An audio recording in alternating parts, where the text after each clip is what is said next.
You know, in any conflict, you get the official story, the facts, the figures, the press releases. But then, there's the story of the story. Today, we're going to look at a single military operation through both of those lenses. The hard data from the front lines, and a critical analysis that asks if what we're seeing is even a war, or if it's more like a movie.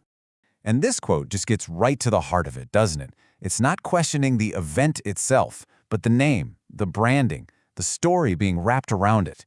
It's the perfect launchpad for us to start picking this all apart. Okay, first things first, let's ground ourselves in the primary source document, the official statement from U.S. Central Command, or CENTCOM. This is the direct no-frills information that was released by the military. So the document we're looking at is from March 2nd, 2026. It's just a straightforward status update. You're not going to find any soaring adjectives or emotional language here, just the cold, essential details coming straight from military command.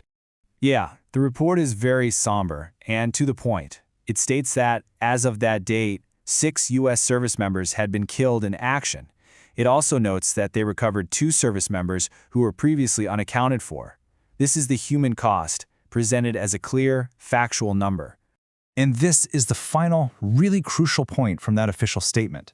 Just 4 simple words that are meant to convey an ongoing, very serious military engagement. Major combat operations continue. The tone is definitive. According to this report, the conflict is absolutely active and very real. And here's where everything pivots. Another perspective came out that challenges this entire framing, and it asks a really provocative question. Not about whether soldiers are in danger, but about what the rest of us, what we are actually seeing. So let's switch gears and move to our second source. This analysis, it's not focused on combat reports or casualty numbers at all. Instead, it takes a critical look at the images, the language, and the whole media narrative being built around Operation Epic Fury. The core idea of this whole critique is something called a media simulation of war.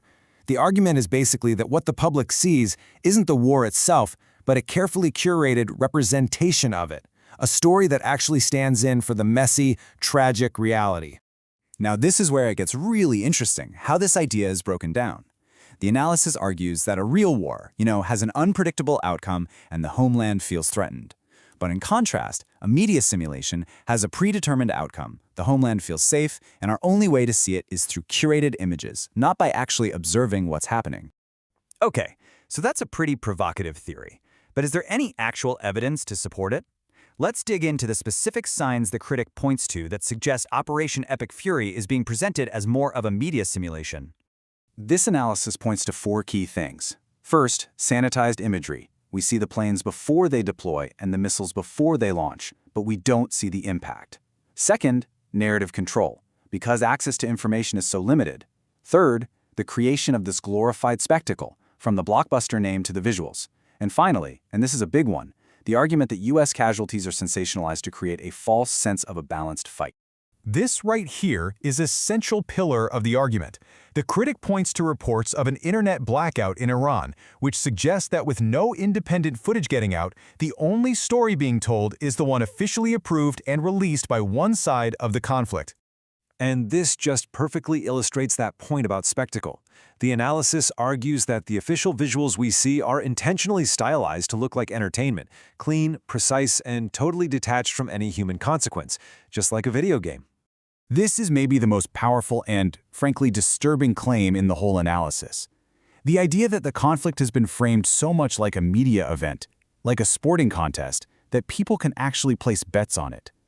For the critic, this is the ultimate sign that it's been completely disconnected from the reality of human suffering. So we've got 2 very, very different stories here. One is all facts and figures from an official source, and the other is about media theory and critical analysis.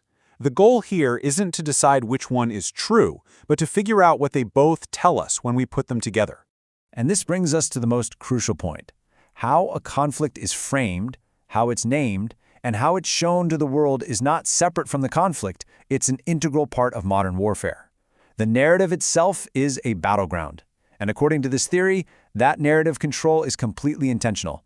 It's a way to manage public perception and keep support high, fighting a war on the screen just as much as on the ground.